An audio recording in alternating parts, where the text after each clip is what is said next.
Rebonjour à tous, on est très heureux de vous retrouver pour ce nouveau webinaire. Donc, le webinaire, c'est les événements qu'on anime depuis maintenant 2-3 ans, tous les 2 mois à peu près, sur des sujets divers. Aujourd'hui, on se retrouve pour parler donc de la présentation de l'architecture. Faire une architecture, c'est pas juste faire des dessins, c'est aussi l'incarner, c'est aussi la présenter aux différents corps de métier qui sont autour de vous. Et donc, on souhaitait partager avec vous eh bien, nos dernières réflexions sur les soft skills et les techniques visuelles pour convaincre les communautés qui vont être amenées à être impliquées sur ces architectures.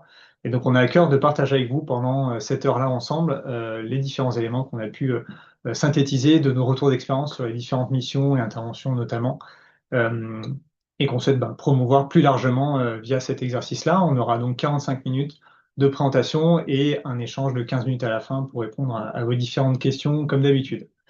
Avec moi aujourd'hui, eh bien, c'est la Ganetjan, qui est notre référent de toutes ces démarches à Sésame, qui promeut donc voilà l'ensemble de nos méthodes déployées auprès des différents contextes. Et donc et voilà, il a à cœur de partager avec vous aujourd'hui ces différentes techniques qu'il a pu consolider progressivement, éprouver et puis déployer plus largement au sein de Sésame. Donc, voilà, très impatient de les partager avec vous.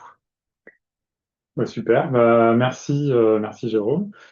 Merci à toutes et à tous d'être là. Donc forcément, en 45 minutes, 1 heure d'échange, on ne peut pas tout dire, hein. Je vais sélectionner ce qui me semble le plus intéressant de vous transmettre dans ce temps-là. Et ça restera une approche, il y a d'autres approches hein, sur les techniques soft skills de communication et visuelle. J'aurais presque déjà, tiens, en préalable, on pourrait remplacer le mot convaincre par impacter, puisque vous verrez, on va rechercher de l'impact. Et donc voilà, j'espère que j'ai fait la bonne sélection. C'est beaucoup d'expérience et qui ne demande qu'à s'enrichir avec les échanges qu'on pourra avoir à la fin. Donc c'est parti, je déroule. Et puis tu as dit, il faut que Oui, je alors prépare les merci, questions dans le merci chat. Grégory. Je voulais Ouais. préciser, donc on va présenter pendant 45 minutes. Si vous avez des questions, n'hésitez pas à nous les envoyer dans le chat. Mm. Pour certaines, on y répondra directement et les autres, on les gardera pour les 15 minutes à la Bon, fin. Voilà. très bien, ça organisera l'échange naturellement. Super, c'est parti. Donc dans le titre, il y a deux termes qu'on voit, il y a soft skills et techniques visuelles. Donc le programme va naturellement découler de ça, excusez-moi. On va commencer par les soft skills et on va décomposer ça en quelques petites grandes idées, hein. Rappeler à quoi ça sert de communiquer, indiquer que ça se construit une communication, donc ça va se construire dans des étapes on va donner allez, une planche ou deux par étape pour que vous voyez de quoi ça retourne. Et on a quelques bonnes pratiques qui sont. Alors, le début, on pourrait dire que c'est très. Ça marche qu'on soit architecte ou pas. Mais c'est quand même encore plus important pour un architecte ou des personnes dans ce domaine-là. Et après, on aura des bonnes pratiques, notamment, vous verrez, l'abstraction, qui est quand même un grand outil de soft skill très utile pour dénouer pas mal de situations. Ça, ce sera pour la première partie. Ensuite, on va aller à proprement parler des techniques visuelles. Et il y a une vraie transition entre les deux, parce que vous verrez qu'elles sont bien sûr en support de la communication, c'est pas pour le plaisir de dessiner. Et on commencera par les pieds dans le plat, c'est-à-dire qu'on regardera quelques exemples. Et comme le soft skill, comme la communication dont on va parler à gauche, ça va se construire aussi. Je vais vous parler des grands principes. Je vais vous montrer des exemples très simples de tableaux, de textes, de graphiques simples pour le moment. Et avec le temps qui nous restera, je vais appeler ça le Pareto des astuces. C'est un peu tout ce que j'utilise. Ça vaut ce que ça vaut, mais c'est vrai que c'est quand même un peu éprouvé quand même, pour améliorer, sans que ça coûte trop cher, on va dire, vos supports visuels. Et tout ça, ça sert à quoi, hein? Ça sert à avoir de l'impact, hein. On vous dit convaincre slash impact. Et il manque un petit ingrédient dans cette vue, hein, c'est le fond. Le fond, on va pas en parler, hein, on va supposer qu'il est bon, et que c'est un petit peu le prérequis maintenant, mais il faut pas l'oublier, hein, on n'est pas là juste pour enrober avec du soft skill et du visuel. C'est le plan, donc on va commencer par la première partie, qui est donc sur la partie soft skill, qui va être très liée, on va surtout s'axer sur la communication. Donc on va commencer par une petite vision systémique qu'on aime bien faire. On a quoi? On a pourquoi, quoi, comment. Ceux qui connaissent Césame voient bien de quoi on parle. Et avant d'être des architectes ou dans un développement architecte au sens large, hein, on ne se parle pas, comme l'a très bien dit Jérôme, mais déjà se rappeler que la communication, ça sert à partager une information, une idée, une intention. créer de la compréhension mutuelle, se coordonner, avoir des relations. Voilà. C'est quand même hyper important pour savoir où on va. Et donc ça, si on le spécialise un peu pour un domaine, on va dire, dans l'architecture, ça sert à aligner l'équipe, à aligner les clients, à aligner le chef de projet, par exemple, sur les objectifs, à avoir de la confiance, de la collaboration, à s'assurer que les décisions, elles sont pertinentes. Donc ça, c'est quand même à ça que ça va servir, en particulier dans l'architecture. Comme on va le voir après, enfin nous, on va surtout parler de la préparation, maintenant que j'y pense. Comment on va préparer notre communication. On va un petit peu parler d'exécution quand même, comment on la construit. Après, il y a des échanges dans la communication, il y a une conclusion. Donc, on n'est pas en train de dire qu'il faut absolument tout décomposer et se mettre en mode process, même pour faire une communication, mais sans le nommer, il y a tout ça qui se passe quand on communique. Il n'y a pas que j'arrive, je suis un super orateur et je me lance. C'est pas ça. Il y a des techniques, ça se réfléchit. Ça se réfléchit en choisissant le canal, en utilisant un langage adapté, etc. Tout ça, alors, je ne dis pas que c'est évident, mais c'est un petit peu de l'ordre du rappel, alors, histoire de poser les grandes idées. Et en particulier dans l'architecture, il y aura des réunions, des ateliers collaboratifs, bien sûr des supports d'architecture, le modèle système, les modèles systèmes, des diagrammes issus de ces modèles. Il faut que les documents soient clairs, cibles. Il y a des décisions à prendre, donc le feedback, c'est quelque chose qui manque souvent. Voilà. Tout ça, ça va être des moyens. Et le dernier, quand même, si je peux le mentionner, c'est d'adapter, c'est pas toujours évident, le niveau de détail aux interlocuteurs que l'on a. On va pas parler pareil au directeur de tout l'engineering ou d'un programme et à un ingénieur spécialisé thermique pour un de vos systèmes. Donc, une communication, si j'aurais me résume avec le petit message clé là, ça se construit du pourquoi vers le comment, et c'est ce qu'on va voir vraiment après déjà dans la planche suivante en fait. Ouais, c'est parti. Donc, comme je disais, la communication, ça se construit avec une méthode et il faut qu'elle ait un objectif. Je suis allé un peu vite sur la planche d'avant, mais c'est hyper important. On communique pourquoi? Pour déclencher une action, pour déclencher un engagement, pour déclencher une décision. Alors, on communique pas juste pour discuter d'un sujet. Enfin, c'est dommage, faut pas trop le faire. Faut le faire, mais c'est pas à ça qu'on va suivre aujourd'hui, qu'on va s'intéresser aujourd'hui. Donc là, on a une vue d'ensemble. Et honnêtement, bon, j'espère que c'est un diagramme facile à mémoriser, on n'a pas inventé. C'était une des formations qu'on avait en interne chez Sésame et voilà, qui sert beaucoup et je m'en resserre un peu avec quelques adaptations. Le point de départ, pour avoir l'impact que l'on souhaite avoir, déjà, on va se centrer sur la personne qui est à l'origine de la communication, là où le groupe, c'est la posture. C'est une condition, on va définir plus tard ce que c'est la posture, mais déjà, ouais, donc j'en dis pas plus parce qu'on va le dire plus tard.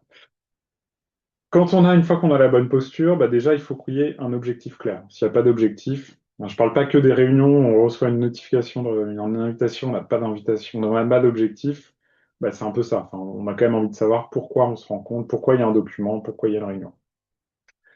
Quand on prépare une communication, on doit toujours se demander à qui elle s'adresse. Donc, c'est qui ma cible? Et cette cible-là, comme on va le voir, peut-être qu'elle a des freins, des intérêts, des moteurs, des choses qui l'animent. Et c'est pas tout, enfin, on n'a pas tous du tout la même cible, hein. Je parlais du directeur programme et du spécialiste expert, ils ont clairement pas les mêmes freins, les mêmes moteurs.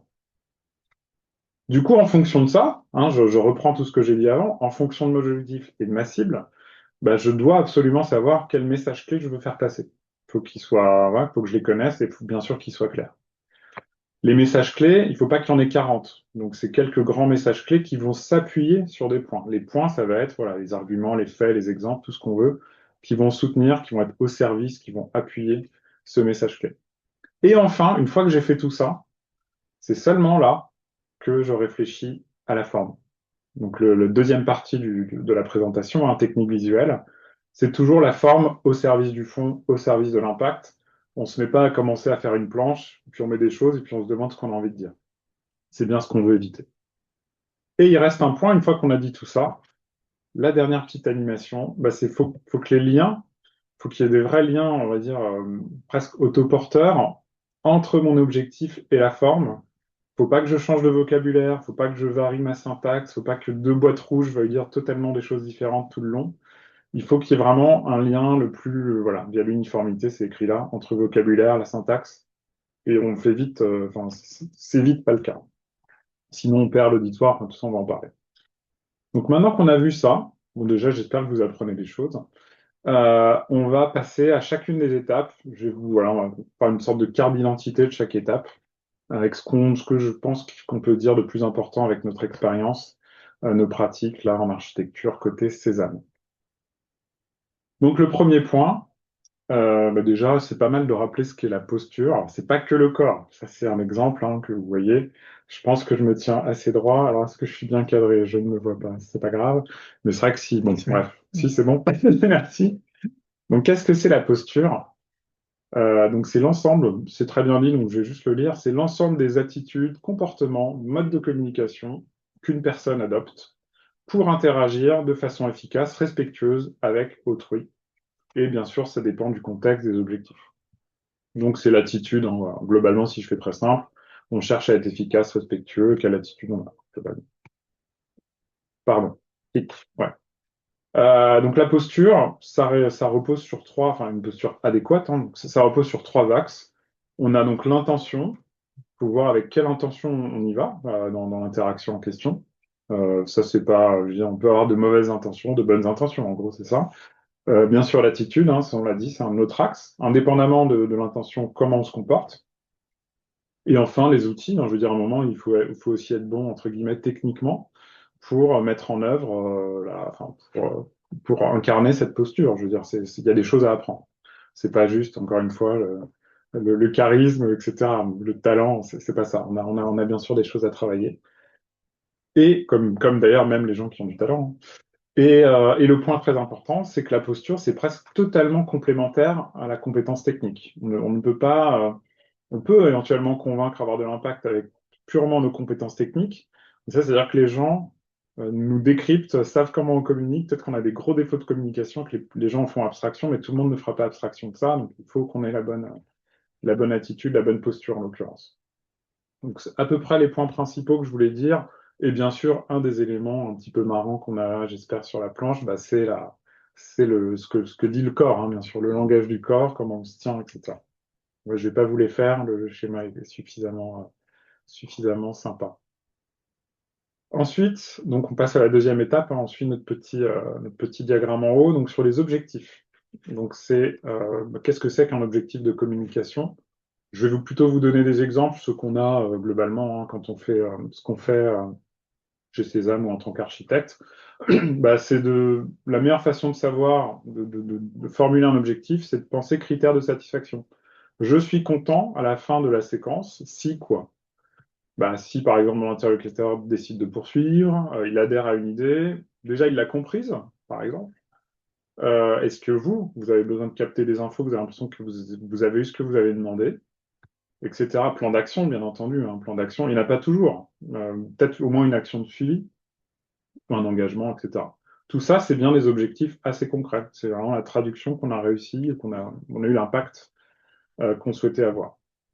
Donc ces critères de satisfaction que je viens d'énumérer, bah, on les transforme en objectifs. Le mieux, c'est même de faire des livrables, hein. Je me souviens d'un collègue qui disait, voilà, pas de livrable, enfin, on a rien fait, quoi. Si on n'a pas un livrable de la séquence de la réunion, bah, c'est que c'est perdu, ça va s'envoler. Et dernier point, bah, bien sûr, avec vos interlocuteurs, parce qu'on va supposer qu'il y en a, enfin, c'est sûr, on va les partager le plus tôt, comme ça ils savent où ils mettent les pieds, et il faut l'expliciter, quoi, dans un message, bien sûr, à un moment dans l'invitation. Bon, je vais un peu vite, parce que ça reste des points, enfin, c'est pas du tout anodin, hein, parce que là, on est dans le contexte d'une communication. Et donc, une communication, ça a un objectif. Faut être capable de définir. Ensuite, bah, à qui on s'adresse? Ça va un peu ensemble, hein. Bien sûr que si on a la cible et l'objectif, mais bon, on a décomposé comme ça. Donc la cible, bah, c'est qui on a en face de nous, hein, globalement. Et pour ça, bah, il faut savoir quel est le rôle de la personne dans l'entreprise, dans un projet particulier qui est le contexte peut-être dans lequel on se voit. Est-ce qu'elle a des faits notables dans son expérience qui peuvent expliquer la suite, ses motivations, ses préoccupations ou des principes qui l'animent? Mais les principes peuvent venir bien sûr de notre caractère. On a chacun des valeurs et des principes. Alors pour capter ça, hein, on va pas faire un interview. Enfin, peut-être on peut demander certaines choses. Hein, je suis sur le point numéro 2. Mais bien sûr, bah, c'est un peu ce qu'on entend, les infos qu'on a eues, l'analyse qu'on a pu faire, nos observations. Ça vaut bien sûr ce que ça vaut, mais au moins il faut s'y pencher. Parce qu'on va pas, par le même impact, ce qu'on verra dans la planche suivante, en fonction des motivations de chacun. Et ensuite, ça sert à quoi de savoir ça sur la cible? Ça sert à préparer des nuances dans des messages, hein. Ça prépare, ça permet de mettre des petits warnings, des petites choses, des messages particuliers.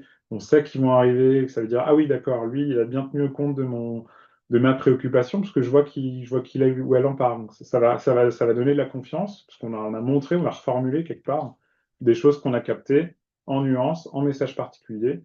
Et si on ne le formalise pas, on peut aussi se dire, bon, je vais peut-être avoir cette réaction, je m'y prépare. Je n'ai pas besoin d'écrire de choses, forcément, ça dépend, c'est à vous, bien sûr, de juger ça. Donc la cible, voilà sur quoi ça joue. J'aurais pu rajouter sur le niveau de détail, hein, bien entendu, mais ça va jouer sur les messages qu'on veut faire passer, les nuances, etc. Toujours sur la cible, donc c'est le seul cas où j'ai deux planches. Il y a d'autres facteurs, enfin, si je détaille un peu les facteurs qui jouent sur l'impact, donc je vous parlais d'un petit triptyque, hein, on n'a pas inventé, qui est déjà les personnes que vous avez en face de vous, sont-elles capables de comprendre pourquoi vous allez les voir pour leur parler d'un sujet. Euh, Avant que vous alliez les voir, peut-être que ça ne les, voilà, c'est quelque chose, elles ne savent même pas que ça existe. Donc même le pourquoi, il va pas atterrir, vous n'allez pas les attendre. Donc c'est important de savoir qu'une personne, pour globalement avoir un impact, il faut qu'elle comprenne le pourquoi de ce que vous leur dites. Si vous les mettez en action, il faut qu'elles aient les compétences, les connaissances pour réaliser les actions, pour ce que vous leur demandez de faire, des changements, etc. Alors, pas forcément des actions, mais une transformation. Et enfin, elles peuvent comprendre le sens, elles peuvent avoir les compétences, il faut qu'elles soient dans des conditions pour le faire. Donc, il faut qu'elles aient les moyens, les ressources, le temps, la légitimité, hein, le mandat, quelque part. Donc ça, c'est plus un petit zoom sur votre cible, parce que quand on croise les trois, on a des freins. On peut avoir des moteurs aussi, hein, parce que si au contraire, elles sont à fond dedans sur les trois dimensions, c'est parti, hein, ça, on va dérouler. Mais s'il manque un des trois, il va rien, voilà, il va pas se passer ce que vous voulez attendre. Donc, je dis pas que, enfin, en tout cas, il faut avoir cette grille de lecture-là. Et enfin, c'est la seule planche un peu détaillée du jour. En plus, il y a du registre émotionnel. En plus, il y a du contexte individuel, du contexte collectif, l'ambiance d'une équipe, une annonce qui a été faite. Voilà, je n'ai pas le temps de raconter d'anecdotes, mais hors boulot, j'en ai une comme ça où j'arrivais à un moment, en fait, non, ça n'allait pas se passer. C'était pas du tout le bon moment.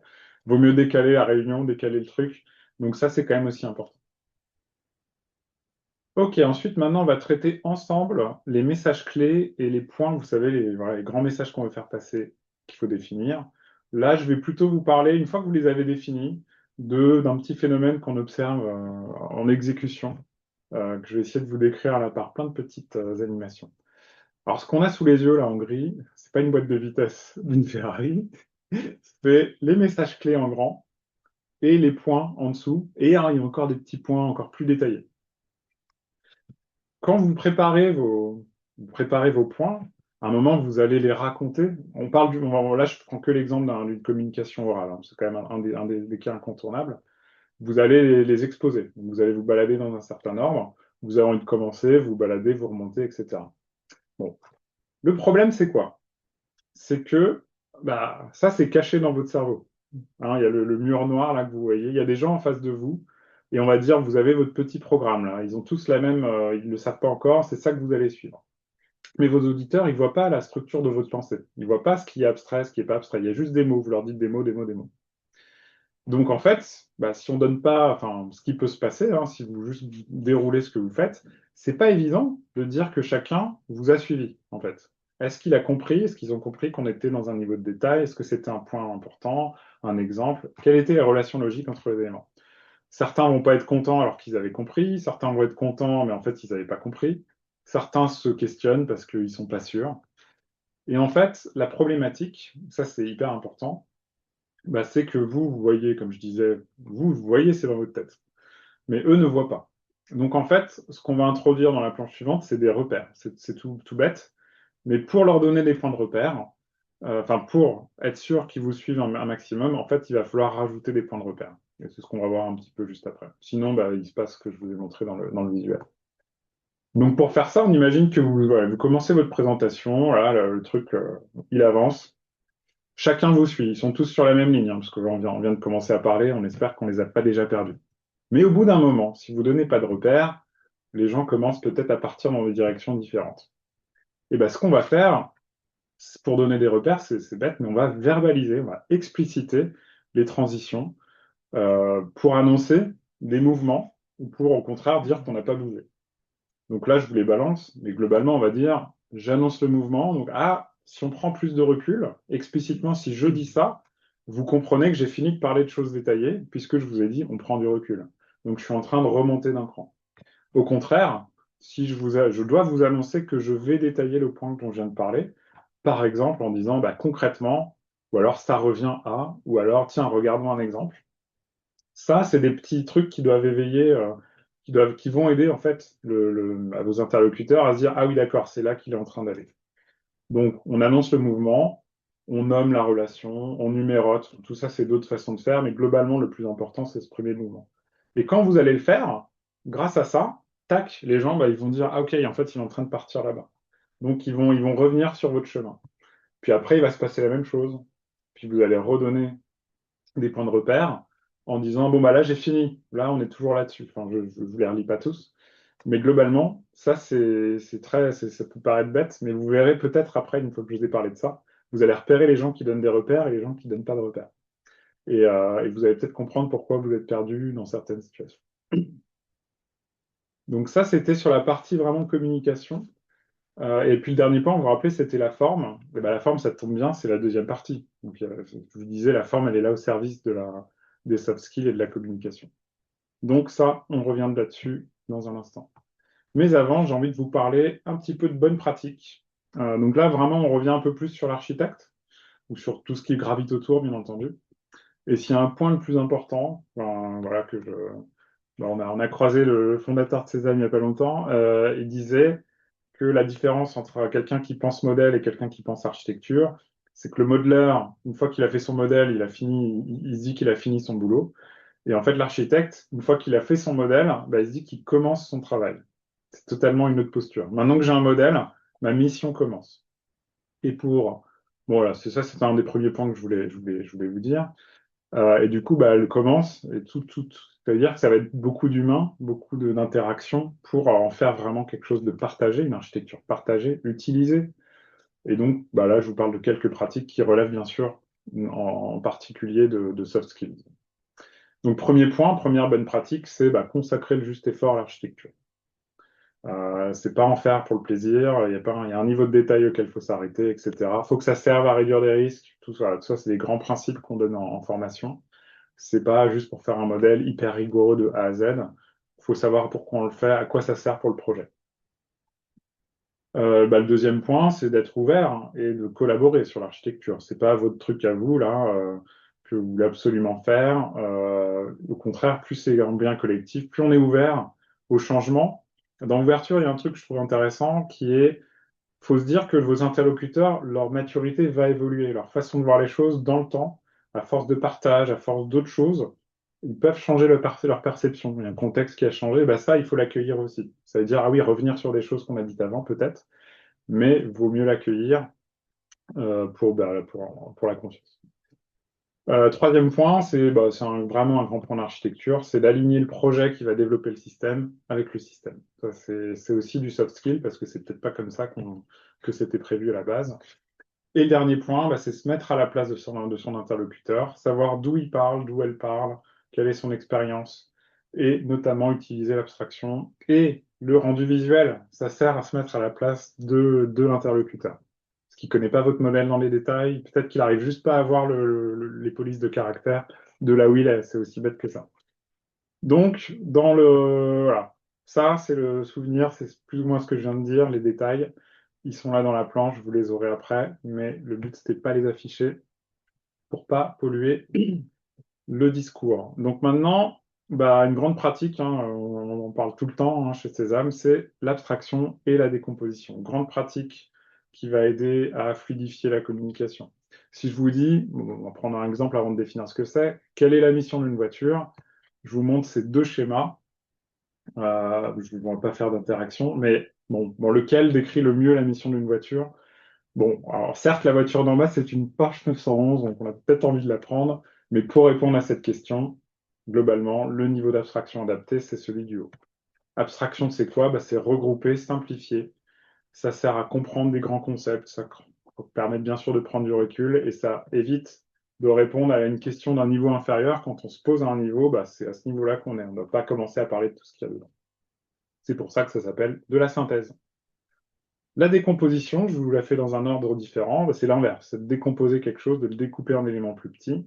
Ça permet de dire de quoi on parle, tout simplement. On peut avoir vraiment la grande situation dans laquelle elle sert, pardon, c'est deux personnes qui utilisent le même terme et qui ne sont pas d'accord. Ça, c'est très simple. Il n'y a qu'une technique dans ce cas-là, c'est de leur demander de quoi ils parlent, de décomposer. Qu'est-ce que tu mets là-dedans? Et puis là, vous allez voir qu'à un moment, c'est forcément, ils ne seront pas d'accord. Donc, c'est que en décomposant que vous le verrez. Si vous ne décomposez pas, la discussion, elle va durer très longtemps. Et donc là, bah, à l'inverse, si je vous dis de quoi est constituée une voiture, j'aurais pu prendre, alors je n'ai pas pu prendre les mêmes schémas, mais globalement, bah, j'ai pas envie de tout de suite vous dire que le moteur il a 12 cylindres et qu'il est tenu dans la calandre, dans la carrosserie. Non, d'abord, je vous dis, il y a quelques grands systèmes. Alors, il en manque un important parce que cette planche est ancienne, bah, il manque le système d'infotainment, quand même, qui est quand même de plus important dans les voitures d'aujourd'hui. Mais globalement, je dois pouvoir vous résumer en 7-8 systèmes. Ah, vous avez dit 7. Bah tiens, parlons de la règle des 7 x 7. Donc ça, c'est vrai qu'on la sort tout le temps parce elle est vraiment drôlement efficace. Bon, ça, la règle des 7 x 7 x 7, bah, elle est liée enfin c'est fondamental, c'est lié à notre fonctionnement en tant qu'être humain, à notre cerveau. J'aime bien donner cet exemple. Si je vous dis 2, 3, 8, 4, 5, 2, 1, 0. Allez, est-ce que moi je me souviens de ce que j'ai dit? 2, 3, 8, 4, 5, 2, 1, 0. Je crois que j'ai oublié un chiffre. J'aurais dû en donner un moins, j'en ai donné 8. Mais en gros, spontanément, on est capable de retenir cet objet. Mais si je vous dis 2, 3, 4, 0, 5, 8, 1, 9, 0, 7, 1, 2, 3, 8, d'un coup, donc moi, bien sûr, même moi, j'ai oublié, j'ai pas d'anti-sèche. Mais globalement, c'est ça qui va se passer. C'est que si on donne trop d'infos d'un coup, spontanément, on n'arrive pas à les ancrer quelque part et à dire, OK, je suis capable de traiter la suite. Et donc, ce principe-là, si on l'applique pas, bon, là, en haut, j'ai une liste de 350, 349, 7 fois 7 fois 7 objets. Ben, en fait, qu'est-ce qu'on va dire? C'est au lieu de les représenter à plat, on va trouver une façon de les regrouper une première fois, une deuxième fois. Bon, là, c'est quand il y en a 350. Mais globalement, on va toujours, dès qu'on a une liste à plat de plus de 7, 10 objets, je vais dire, ben, on va forcément essayer de les décomposer pour progressivement les faire comprendre par nos interlocuteurs. Donc ça, c'est un principe dont on va servir dans les diagrammes, même dans les messages clés, mais clairement dans les diagrammes d'architecture, c'est très important.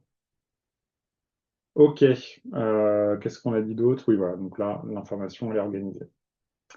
Parce que sinon, les gens ne comprennent pas. Un dernier point, faites un truc que les gens ne comprennent pas, bon bah, en fait, ça marche pas. Parce que s'ils comprennent pas, ils vont pas adhérer, ils vont faire autre chose. Allez, ça, je vais passer, parce que je crois que j'en ai déjà parlé à l'oral, parce que je regarde aussi un petit peu le temps. Mais c'est l'utilisation en pratique que je vous ai décrite. Si j'ai le temps, on revient dessus à la fin, mais c'est des petits choix d'adaptation en direct. Ce qui va me permettre de passer à la deuxième partie. Donc, technique visuelle. Vous vous rappelez que technique visuelle, c'est le dernier point dans la construction d'une communication. Donc, je vous rappelle qu'on va mettre les pieds dans le plat, etc., etc. Bah, mettons les pieds dans le plat. Je vais vous montrer une vraie planche qui existait dans un de nos supports de formation, allez, il y a 6 ans, 7 ans, 8 ans, quand je suis arrivé chez Cézanne. Donc là, on n'a pas forcément organisé. N'hésitez pas à écrire des choses dans le chat, mais en gros, quand vous voyez ça, normalement, bon, il y a peut-être des petites choses qui vous gênent. Il y en a plusieurs, hein, il y a plein de trucs à trouver.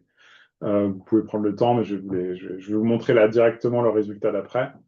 Et normalement, vous allez vous dire, ah oui, là, je suis un peu moins gêné, là, j'ai moins de choses à dire, j'espère, normalement. Donc, qu'est-ce qu'on avait avant? On avait ça. On avait une image avec du texte au-dessus. L'autre, bah, finalement, l'image, elle est au-dessus du texte. Là, en plus, il y a beaucoup de détails sur juste tous les rôles. Il y a aussi un écart dans le niveau de place que prennent les messages par rapport à leur importance. Il y a des incohérences, il y a Vivi, puis il y a VNV, hein. Je le laisse tel que c'était. Je parle même pas du saut de ligne, là, parce que ça, c'est moi le maniaque qui veut voir ça. L'écart entre les légendes, là, il n'y a pas de légende. Bon, il y a pas mal de choses à reprendre. Et quand on les reprend, c'est pas très dur, hein, ce qu'on a fait entre les deux, hein. Mais normalement, bah, on comprend qu'il y a 3 messages clés. Il y a un message clé important en bas, donc lui, je pense qu'on l'avait plus ou moins, voilà. Et il y a les mêmes parties, mais c'est beaucoup plus homogène et surtout, c'est droit, etc. Donc ça, c'est un exemple simple. Maintenant, je vous montre un exemple un peu plus un peu plus architecte. Donc ça, c'est une vue d'architecture. On est vraiment tombé dessus à un moment dans une mission. Je n'ai pas besoin de parler vraiment de quel système on parle. C'est bon, je vais quand même dire que c'est un diagramme d'interaction fonctionnelle, hein. Donc chaque boîte, c'est des fonctions. Il y a des flux échangés avec d'autres systèmes externes au système dont on parle que je ne vais pas nommer. Bon, il y a des choses pas mal. Il y a quand même un code couleur sur les légendes. Bon, il y a des flashs qu'on voit à peine. Mais normalement, voilà. Et après, je vous dévoile les choses. Il y a plein de croisements partout. Il y a plein d'angles qu'on peut éviter, etc. Et en plus, on ne sait même pas, c'est quand même bien quand on a un système de savoir par quoi il est gouverné, quel est le système qui prend des décisions par-dessus, parce que c'est toujours le cas. Donc on est passé de ça à ça. Ok. Donc là, en fait, il y avait OK, c'est peut-être moins coloré, mais en fait, les couleurs n'avaient pas de sens, n'avaient pas vraiment de sens, je crois, en tout cas très évident. Il y en avait peut-être un très subtil. Mais globalement, je vais vous expliquer ce qu'on a fait, pas pour faire ça, mais on va parler un petit peu des éléments qu'il y a derrière. Et là, donc, on comprend qu'il y a vraiment un système qui prend des décisions au-dessus. Donc, c'est vraiment au service du fond, hein, j'insiste encore. Mais je pense que si vous êtes là, c'est que vous le savez. Bon, après, noir et blanc. Donc, j'avance. Donc là, bon, il y a quand même pas mal de différences. Normalement, je regarde pas le chat, mais j'espère que vous trouvez que c'est un petit peu plus lisible déjà. Donc, revenons un petit peu sur notre fil. C'était pour montrer quelques exemples réels. Représentatif. Donc, on est sur le dernier, hein, vous vous rappelez, on avait notre posture, objectif, message clé. Non, je suis allé trop vite. Posture, objectif, cible, message clé, point, forme. Et donc, à un moment, il faut travailler la forme de la communication. Je rappelle qu'on a déjà, c'est ce que je viens de dire, on a déjà nos messages clés, nos points. On va dire que le fond est bon aussi, hein. Et après, en fait, là, on va pas les détailler, les fameuses règles de l'art, mais voilà, on a toute une formation qui détaille ça, qui sert en interne, qui est déjà un premier point qui est résumé dans cette phrase, c'est qu'une planche, je dois, quand on fait une planche, on gère l'attention, on doit amener les gens là où on a envie de les amener dans le bon ordre, en fonction de l'importance, en fonction de ce qu'on dit. Donc, par exemple, un bon exemple en live, là, par exemple, ça, c'est déjà affiché alors que finalement, je suis pas en train de vous en parler. Donc, est-ce que ça devrait être là? Et en plus, ça attire l'œil. C'est juste un exemple. C'est vraiment histoire de. Mais on gère l'attention avec justement une bonne utilisation de la typographie, des tailles de couleurs, de police, des espacements, etc. C'est ça qui va amener l'attention là où on veut l'amener pour faire passer nos messages. Donc déjà, je me dis, OK, il y a des principes. Je gère l'attention avec une bonne utilisation de la typographie. Je donnerai les exemples après. Et ce qui est super, ce serait de visualiser, voir ce qu'on a envie de faire. En gros, si je ferme les yeux, qu'est-ce que j'imagine? Je vois où le diagramme, je sais la place que j'ai dans ma planche. Pareil, on aura des exemples juste après. Qu'est-ce qui va prendre quelle place? Voilà. Et après, je construis. Avant de construire, j'ai fait tout ça. Ouais, bon, je répète pas. Et dernier point que je vais rappeler dans la planche suivante, c'est hyper important. Il faut surtout pas se demander ce qu'on peut ajouter. Il faut à la fin absolument se demander ce qu'on peut retirer. Et ça loupe pas, il y a toujours des trucs qu'on peut retirer. Et là, par exemple, si je reviens sur l'exemple précédent, c'est tout bête, mais j'ai retiré les bordures. Là, il y avait des bordures. Là, c'est con, mais j'ai pas besoin d'en mettre. Parce qu'en fait, par les couleurs, je distingue déjà qu'il y a une boîte par-dessus l'autre. J'ai pas en plus envie de surcharger avec un trait noir, parce qu'en fait, il n'y a pas besoin. Donc ça, c'est un exemple de choses qu'on a retirées. Et vous verrez ça dans la suite. C'est un classique, hein, les bordures. Bon, là, bien sûr, on parle dans un contexte PowerPoint. Après, quand on est dans un modeleur, etc., essayer de prendre tout ce qu'on a dit là et de l'adapter du mieux possible aux fonctionnalités. Donc, on rappelle que l'impact, c'est le fond et la forme. Que le fond reste quand même plus important que la forme, mais que là, aujourd'hui, on est là pour parler de la forme. Trois grands principes. C'est pas forcément trois étapes, mais un petit peu quand même.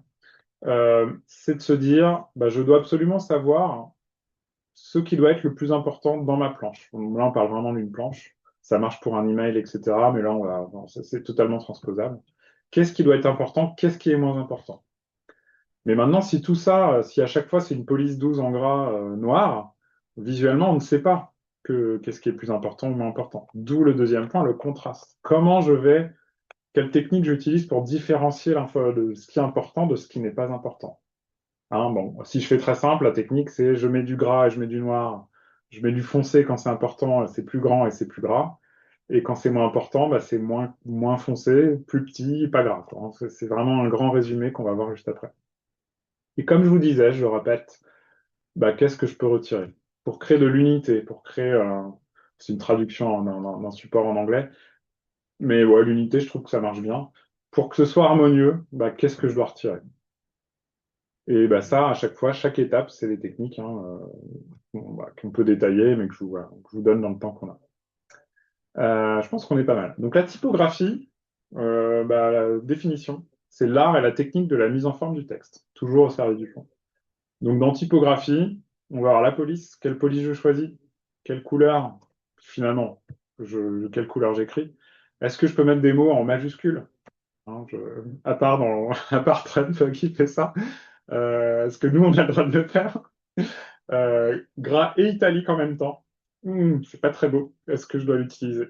Le souligner, est-ce que ça existe encore? Les puces, l'alignement, est-ce que je centre? Est-ce que j'écris à gauche? Est-ce que je justifie? Bon, et après, il y a un petit point un peu marrant, les mots orphelins, je ne détaille pas. Donc là, vous avez tout un tas de règles de l'art, bon, qui peuvent s'adapter. Mais en gros, bah, la police, on la réinvente pas, sauf si elle est vraiment mal choisie, ça peut arriver dans une charte. Bah, faut vraiment faire des choses simples, hein. Le couleur, là, le texte, il est noir. Il y a pas, on va pas commencer à mettre tout en bleu, éventuellement gris foncé, et on peut mettre quelques mots en couleur, mais voilà, faut pas mettre un arc-en-ciel avec des mots où dans la même phrase, il y a quatre couleurs différentes. Ça fait tout de suite un effet arc-en-ciel.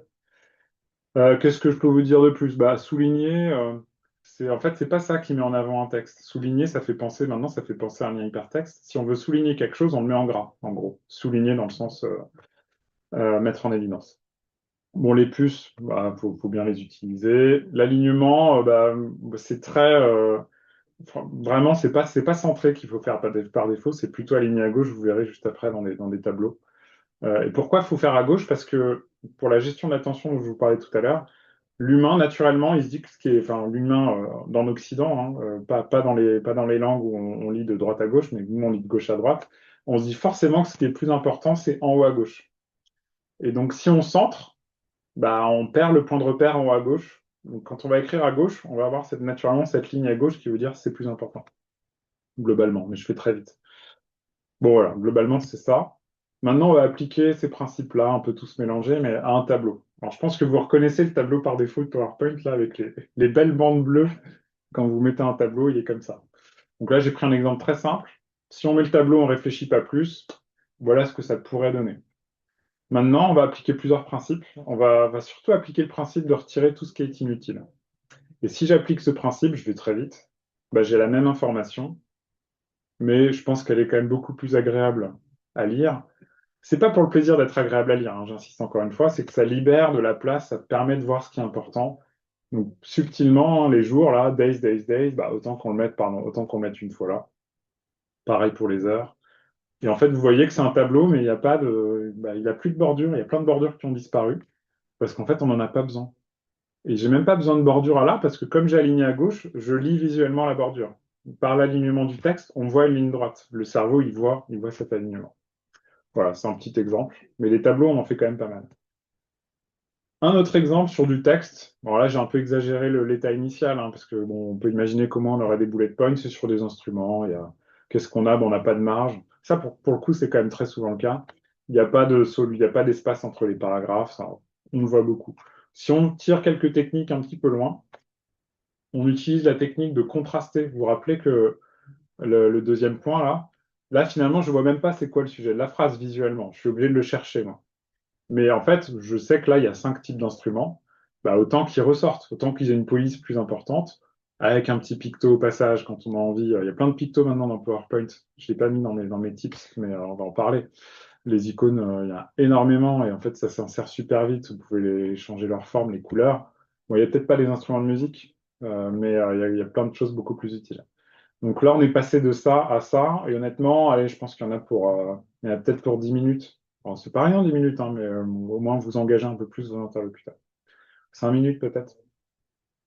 Dernier point, donc là c'était texte, maintenant c'est un diagramme, typiquement un processus de travail, tout ça a existé, celui-là il a existé. Bon, il y a pas mal de choses à dire. Si j'applique les mêmes principes, j'ai réussi à augmenter la police.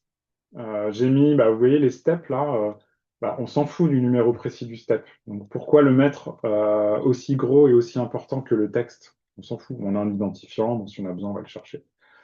Globalement, c'est surtout ça qu'on a. Enfin, il n'y a pas ça, hein. Toutes les bordures, elles ont sauté. Il n'y a plus aucune bordure. C'est marrant. Et bah, sinon, elles servent à rien, les bordures.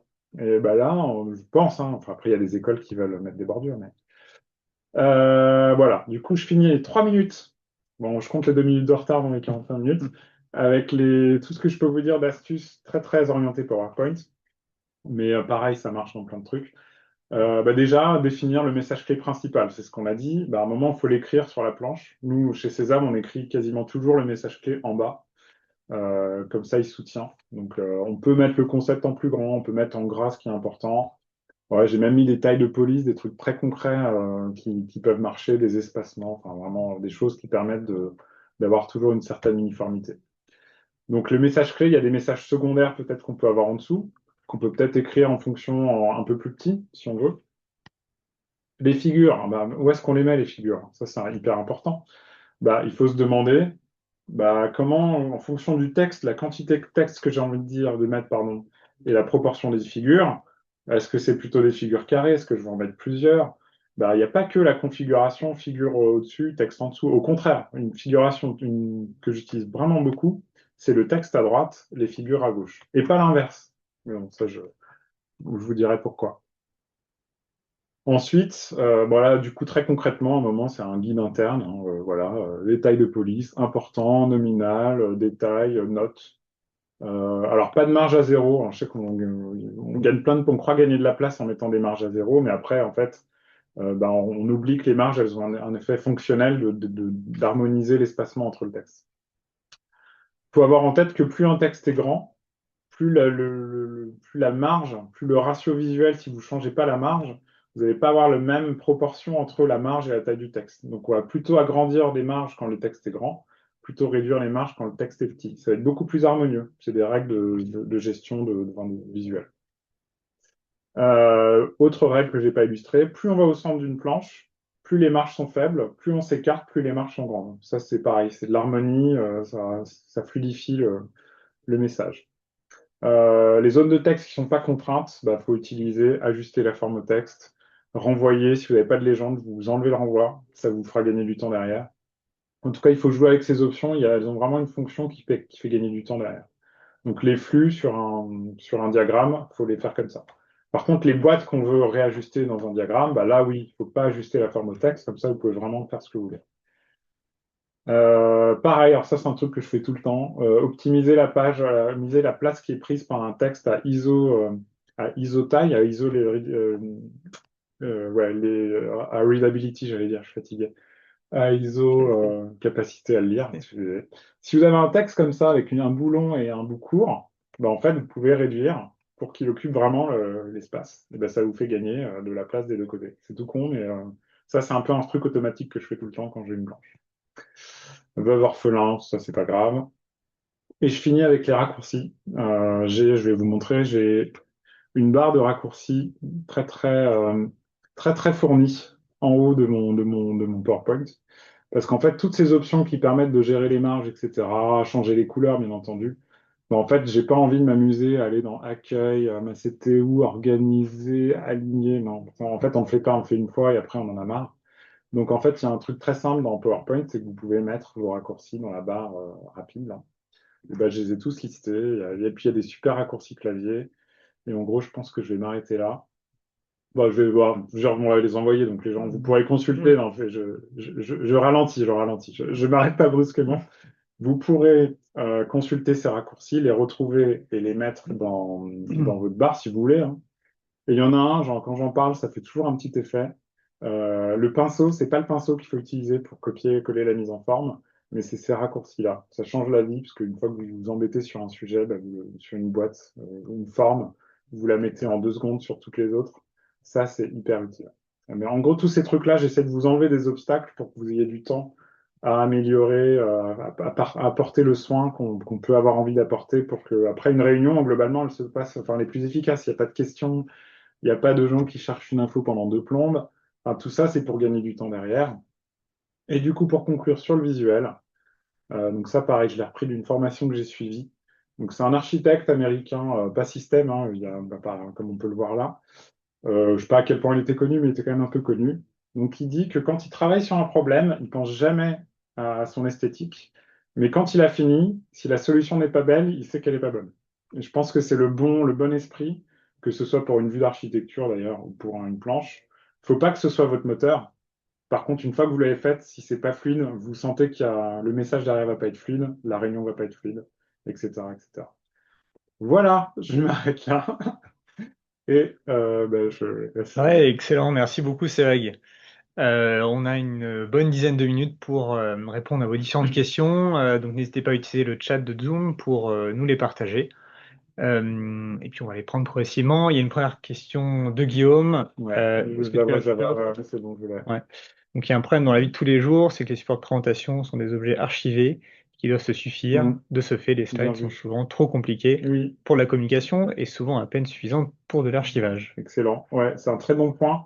Donc un point qu'on n'a pas dit, c'est que en fait derrière le mot présentation, donc on va plutôt penser à un support 16 neuvième qui s'affiche à l'écran et voilà, qui est souvent fait dans un outil comme Slide et PowerPoint, pardon. Mais en fait, fonctionnellement, ça n'a pas toujours le même but. Et ce que disait Guillaume, c'est qu'effectivement, on peut utiliser une présentation pour que ce soit un rapport, donc avec plein de textes. Mais faut pas, dans ce cas-là, il ne faut pas le confondre avec une présentation qu'on doit animer. Et c'est vraiment deux types de présentation. Le mot présentation est commun, mais derrière, c'est la seule chose qui est commune. Mais il y a vraiment le rapport qu'on envoie. C'est que ça aurait pu être un Word, quoi, ça aurait pu être un LaTeX, ça aurait pu être autre chose. Et il y a vraiment la présentation qui nécessite son porteur. Et donc celle-là doit avoir beaucoup moins de texte, puisque l'oral, un peu ce que j'ai fait tout à l'heure, quand j'ai masqué, j'ai fait apparaître au dernier moment les petits textes. Bah, typiquement, le rapport, il aurait eu ces textes. Je vais essayer de vous remontrer ce dont je parle. C'était sur les bonnes pratiques de Hmm. l'architecte. Alors, c'est un peu simpliste comme exemple, mais en gros, ça quand même donne l'idée. Voilà.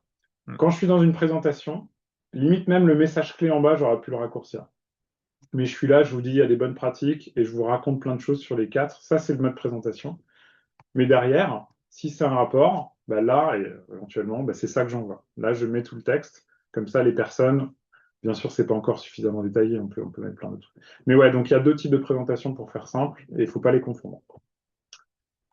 Ah, bien vu, Jean-Baptiste a réagi j'ai fait exprès. Pourquoi les diagrammes à gauche? En fait, et pas à droite. En fait, il y a un ordre des choses, il y a un ordre de choses auxquelles l'œil humain va naturellement apporter de l'importance, accorder de l'importance, pardon. Il y a bon, le son, la vidéo. En gros, il y a une hiérarchie entre, je vais dire, vidéo, image, picto et texte. Et dans l'ordre, quand on a les quatre, on va dire que le plus important, c'est la vidéo. Derrière, c'est l'image réaliste, d'autant plus qu'elle est grande. Après, le picto, et c'est après qu'on va regarder le texte. Donc, en fait, quand on a une image et du texte sur une planche, bah, l'image, naturellement, si elle prend une grosse image, forcément, l'œil, il a envie d'aller vers l'image et pas vers le texte avant d'aller vers le texte. Et du coup, si on veut avoir une certaine logique de se dire ce qui est important est à gauche, parce que naturellement, c'est comme ça qu'on lit les choses, on n'est pas, moi, je me dis pas, je cherche à droite. Non, je m'attends à ce que ce qui soit important est à gauche. Mais on va respecter cette règle en mettant l'image à gauche, parce que naturellement, elle est plus importante que le texte. Donc ça va éviter une sorte d'inversion un peu inconsciente de ah non mais normalement l'image est plus importante, mais en fait il m'a mis le texte d'abord, du coup qu'est-ce qui est important? Et ça marche très bien, hein, les gens arrivent à suivre. J'espère que ça répond à la question. Ah, nouvelle question de Pierre. Yes. Pas un mot de la communication cartoonesque. Oui, C'était le terme de cartoon. merci Pierre. Ça nous ramène combien d'années en arrière? Effectivement, merci, c'est déjà de rappeler les souvenirs. Donc, quelle communication cartoonesque, ça va être vous avez dû voir comment ça s'appelait les visual, alors je ne sais pas ce que j'ai fait, mais les visual, pas designer, mais vous vous rappelez, vous avez peut-être déjà assisté à des réunions où quelqu'un se met à dessiner et il fait quelqu'un qui envoie un mot à quelqu'un d'autre qui le reçoit et ça fait un super dessin. Et oui, c'est un très bon point. L'art d'utiliser le dessin pour faire passer des idées. Bah, c'est un peu une extension de ce qu'on dit là, hein, c'est de faire des diagrammes, de faire un visuel au service du fond. Et effectivement, si en plus vous avez quelqu'un qui s'est dessiné ou qui s'est prévu dans l'entreprise, ça peut marquer les esprits.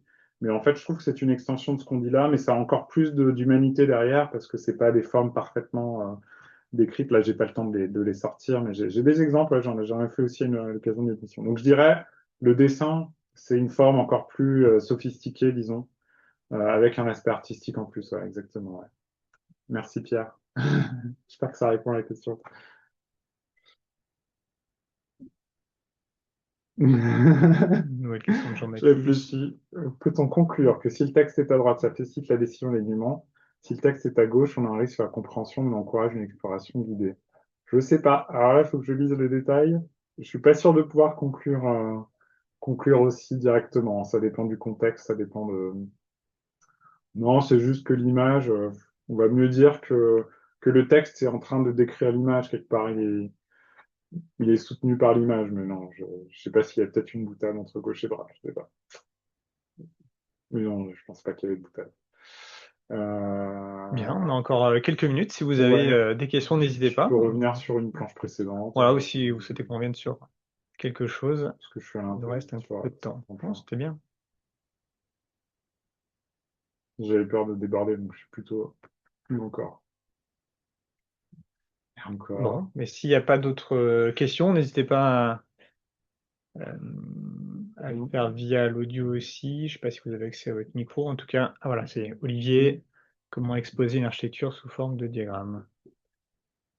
Alors là, il faut peut-être un petit peu préciser. Je veux bien que tu rajoutes des Ah, éléments, quelques détails à cette question, parce qu'elle est très très vaste. ouais, Euh, Olivier, si vous voulez prendre le micro oui, d'ailleurs, pourquoi pas. Oui, pour je l'exprimer. peux l'interpréter d'une façon, hein, mais Je sais s'il pas le si faut. vous m'entendez ici. Oui, oui, on vous entend, oui. Ouais, Super.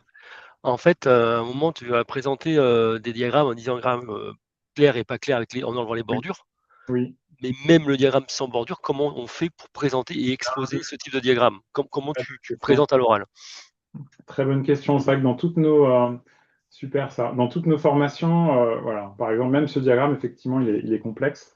Il faut effectivement, ça se prépare aussi. C'est-à-dire qu'on a des fois, bah, c'est pour ça que des fois le sous-titre officieux de ce webinar, ça aurait pu être pitcher l'architecture. Euh, et en fait, effectivement, bah, si on regarde un diagramme, euh, tout n'est pas toujours aussi important dans un diagramme que, enfin, c'est pas dans l'absolu, hein, je veux dire. Je pourrais vous dire, tiens, on va forcément. Alors si, on pourrait dire, si je prends, prenons cet exemple-là, on peut déjà expliquer, guider d'abord le lecteur sur déjà les objets qui sont présents. Parce qu'on ne sait jamais, il n'est pas censé savoir que déjà, comme je vous le disais un peu rapidement au début, voilà, ça c'est une fonction, ça c'est un flux, ça dit ça. Un petit peu de pédagogie sur ce qu'on voit, si jamais la personne ne connaît pas, bien sûr. Et même après un petit rappel, ça fait pas de mal. Après, effectivement, faut se demander comment on va traverser le diagramme. Euh, le mieux pour raconter un diagramme, on pourrait le faire bloc par bloc. Les deux marchent en fonction de. On pourrait se dire, bon, bah voilà, il y a un ensemble de fonctions qui contrôlent le fluide réfrigérant. Bon, bah, ça se décompose comme ça. Donc là, vraiment, je le découpe et je décris ce qui se passe. Mais l'autre façon de faire, c'est de dire, bah, en fait, quand j'ai une entrée, on va utiliser, on va stimuler, on va dire, on va stresser, on va stimuler le diagramme bah tiens, j'ai une demande qui m'arrive, bah voilà ce qui se passe. Elle vient dans cette fonction, qui ensuite va contacter celle-là, qui va contrôler celle-ci, qui va ensuite, bien sûr, a besoin de résister à l'environnement, qui va envoyer. Puis on va le traverser comme ça. L'autre, En suivant un scénario opérationnel, quoi, finalement, d'une voilà, certaine on manière. pourrait dire dans le langage, ça peut être ça. Et j'allais dire très bien, Sonia, j'allais dire que l'animation, comme j'ai fait que utiliser les animations hein, dans le support, parce que je voulais gérer votre attention, justement. Et je pense qu'à la fin, on est toujours obligé un petit moment de faire une animation pour justement pas afficher trop d'infos. Et donc, je suis tout à fait d'accord avec le point de Sonia, je le fais de plus en plus. C'est que même ce diagramme-là, pour l'afficher, vous pourriez vous dire, bah, je vais afficher d'abord, limite pas de flux, donc j'affiche les boîtes externes et la boîte noire. Ensuite, je dis qu'il y a trois grandes familles de fonctions. Puis, au limite, celle-là, on les met directement, la contrôle, on les met les deux. Puis les sous-fonctions. Ou alors, je les fais apparaître bloc par bloc. Et déjà, à un moment, je fais que l'œil de la personne n'est pas en train de dire ah, mais je suis pas d'accord avec ce terme, là, ça se dit pas comme ça. Alors qu'en fait, vous êtes en train de parler de ce qui est en haut à gauche, et l'autre est en train de dire non, mais ça a changé de nom, ça. Ça, c'est plus comme ça que ça s'appelle. Donc, vous voyez la pollution que ça peut créer. Donc, l'animation, c'est une bonne remarque. Et puis, un scénario, c'est très bien aussi pour qu'on dise ah, bah, ok, je comprends ce qu'il fait votre système. Et on fait apparaître au fur et à mesure. Les deux combinés, c'est ce qu'il y a encore de mieux. Merci. Ah, merci pour cette question clé, cruciale.